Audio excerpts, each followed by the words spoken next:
Hi, I'm Carolyn Robinson. I'm going to be doing my IV transfusion lab check off video today. So let's go ahead and get started. So first off, we are going to check our physician's orders and gather all the supplies that we need, along with utilizing the 6 rights of medication, which is right patient, right medication, right route, right dose, right time, and right documentation. So once we do all of that, we are going to check the IV solution and make sure that it is the proper solution with the correct additives. And then we are going to calculate our drip rate, because we at home I don't have a IV pump, so we are going to be using drip rate. And with the problem that my instructors gave me, I got 50 drops per minute. So then we will verify that calculation, and then know our importance of infection control precautions and guidelines and standard precautions. And then we are going to perform hand hygiene. Next, I will introduce myself to the patient. So, hi, I'm Carolyn Robinson. I'm going to be your student nurse today. The doctor has ordered an IV solution for you. So I'm just going to go ahead and hook this up. Since we already have an IV in, I won't have to stick them.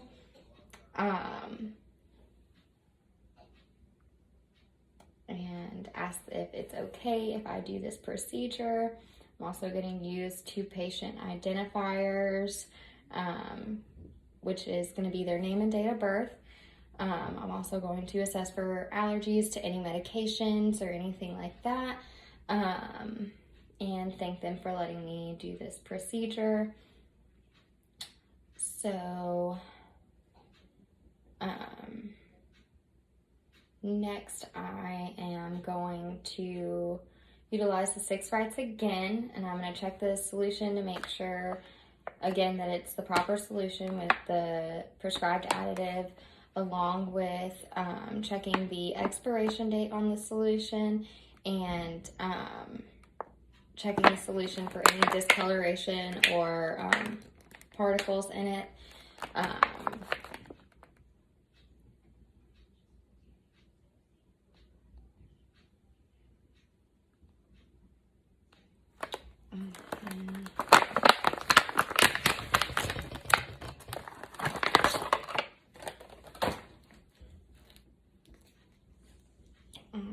So we have made sure that it's not discolored or doesn't have any particulate matter in it. And then we would place a time tape on the solution with the infusion rate, the time the infusion begins, time of completion, and your initials. And then we are going to remove our administration set from the packaging. And we would label the tubing with the date and time, and we are going to completely close our roller clamp.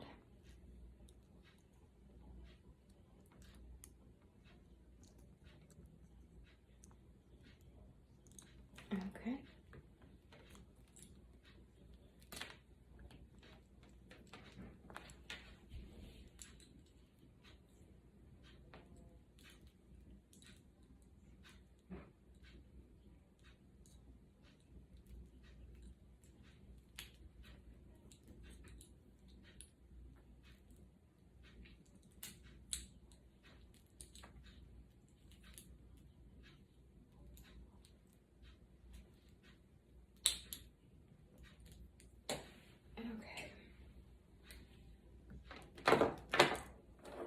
So our roller clamp is closed.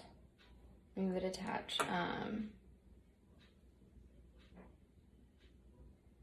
it to any appropriate devices. And then remove the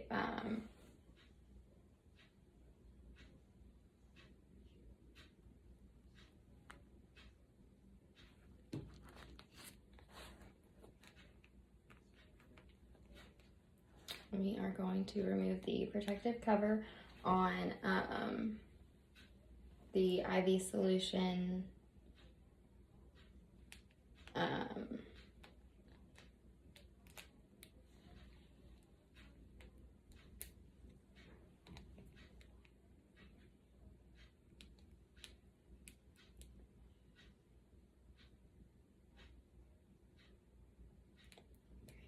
while removing that, we are going to make sure that we don't touch where it spikes.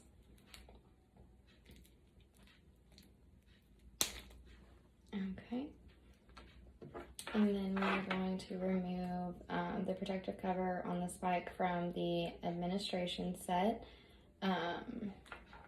making sure that we don't touch the spike so it remains sterile. And then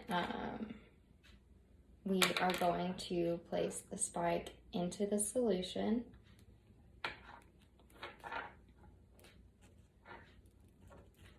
Okay.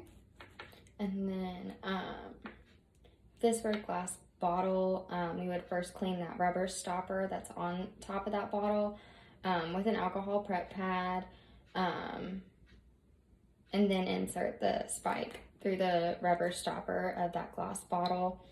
And then we are going to confirm that our tubing is clamped.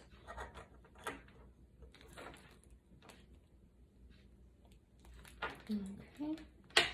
And then we are going to hang our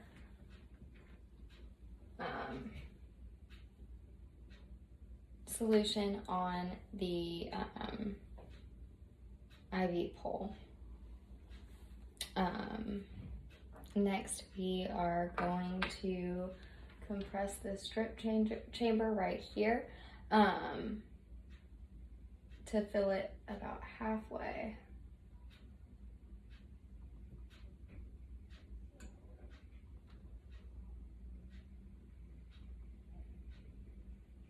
Alright, and then once we have that done, we are going to prime the tubing.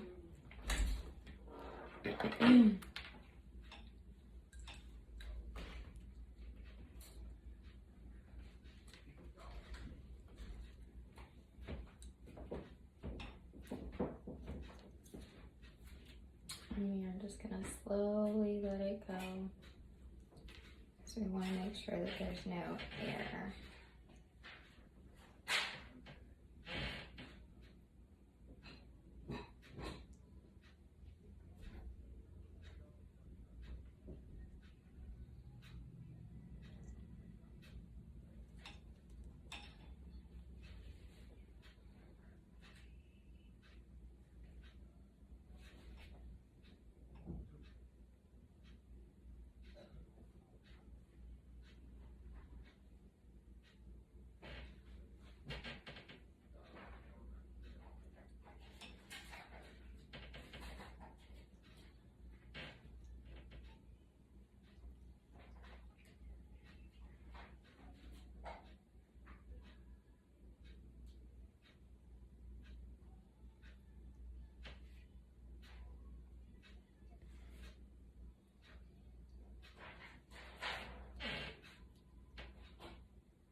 Okay, so now that we have primed the tubing, we want to make sure that there's no air bubbles.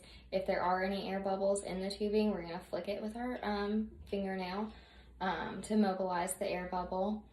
And then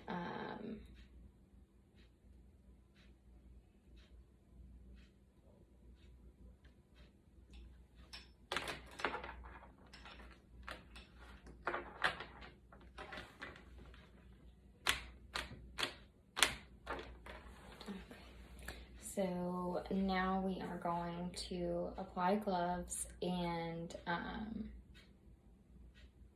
clean the injection port closest to the patient with an alcohol prep pad. So we have this right here.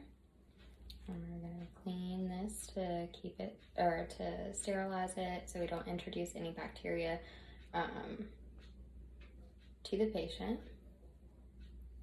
And then we are going to assess the patency of the IV line and IV site by flushing the site with normal saline. And so we are going to monitor for ease of administration or any swelling at the IV site.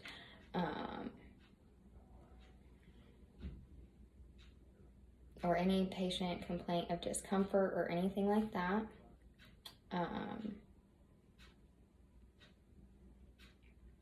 And then if we don't give, if we don't have patency of that IV, we would not give the medication until we do. So now that that is confirmed,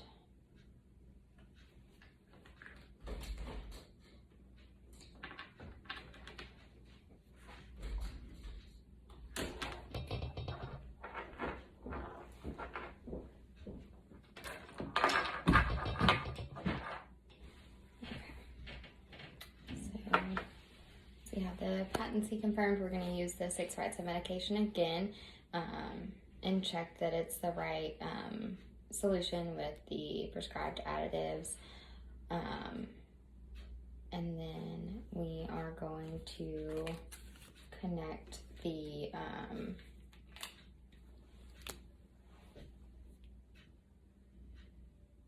administration set to the IV. So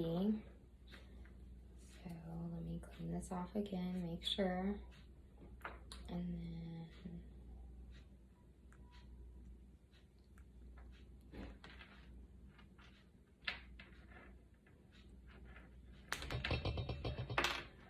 then we want to make sure we don't touch that as well. And then we're going to connect right there.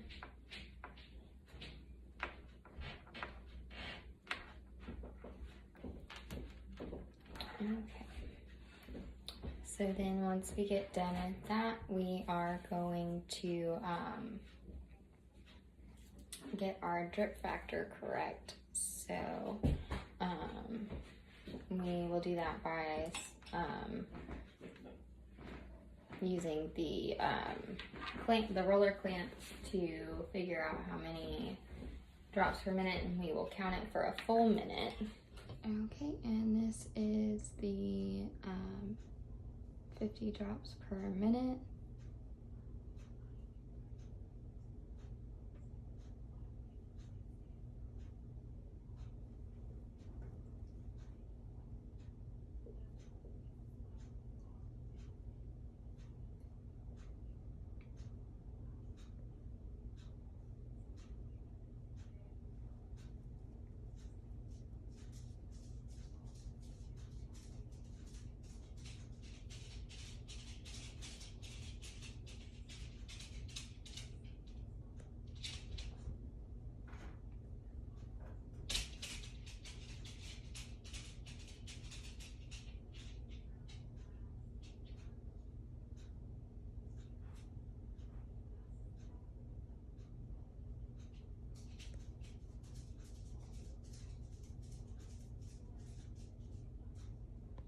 Alright, and that was primary tubing.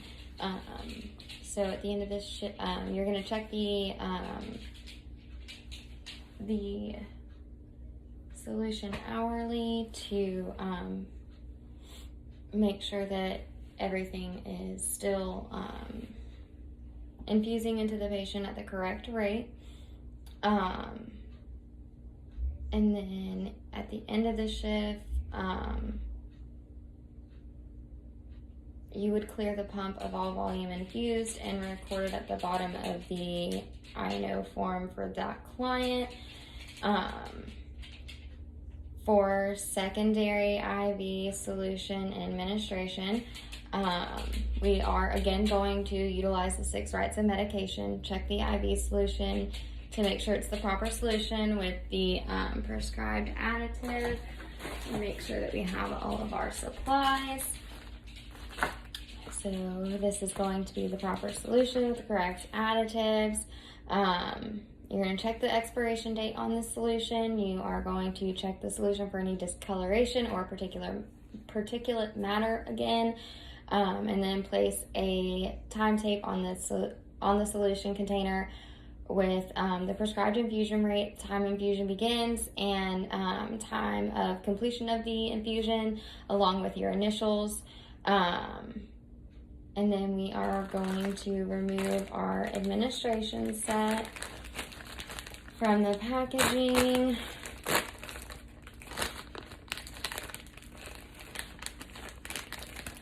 And label the tubing with the date and time.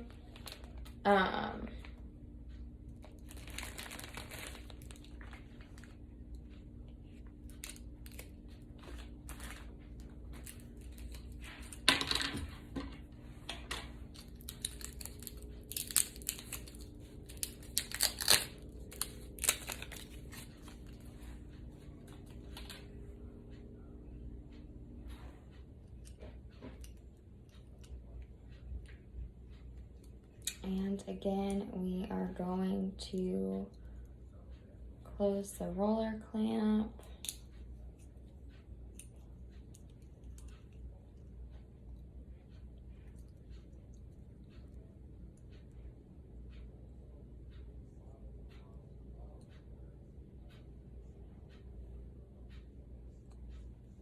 Okay, so, and then we would attach any appropriate devices.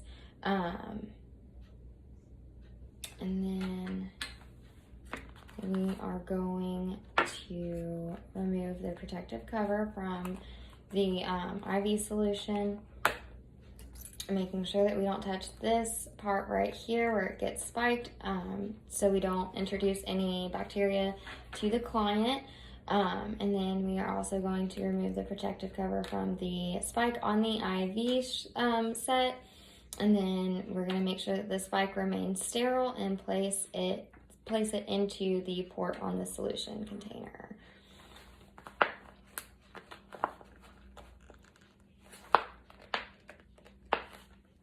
Okay, so once we have that spiked, we are going to confirm that our tubing is clamped all the way, and hang our bags. So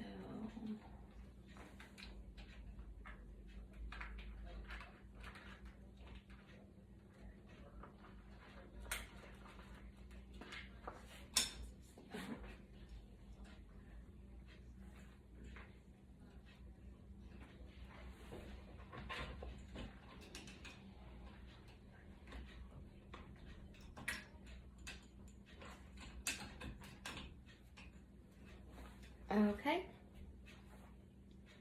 and then we are going to prime the tubing.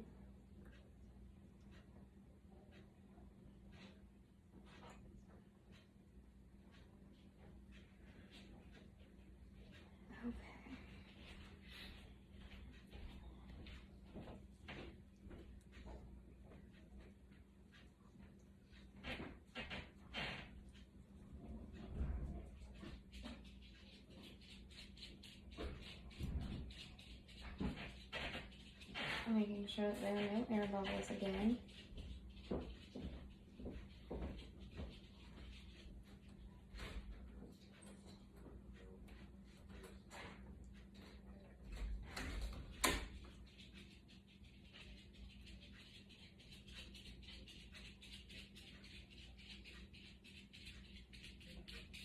All right. So now that our tubing is primed, we are going to inspect it for air. If there are any air bubbles, again, we're gonna flick the tubing with our fingernail to mobilize those bubbles. And then we are going to stop our primary infusion. So I'm gonna clamp the roller clamp over here on the primary set. We're also gonna utilize those 6 rights of medication, making sure that we have the right medicine and everything, and we have the proper solution with the prescribed additives, and the secondary solution is compatible with the primary. And we are going to clean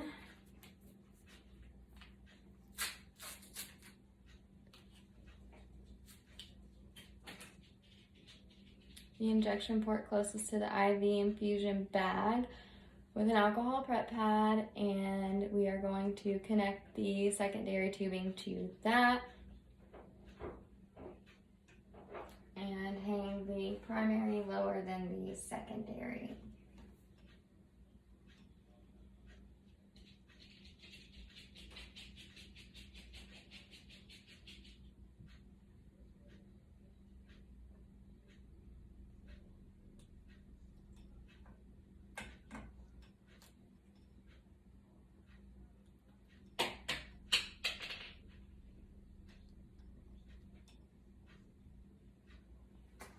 Okay,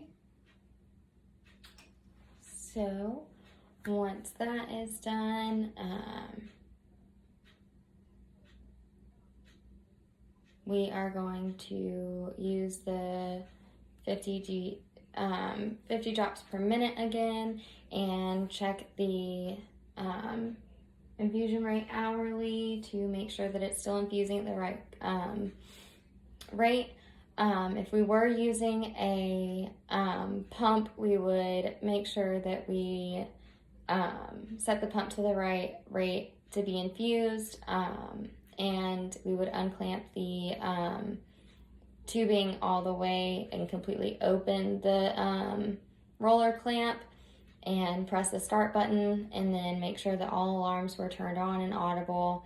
And then at the end of the shift, we are going to clear the pump for volume infused and record the volume on the I&O form.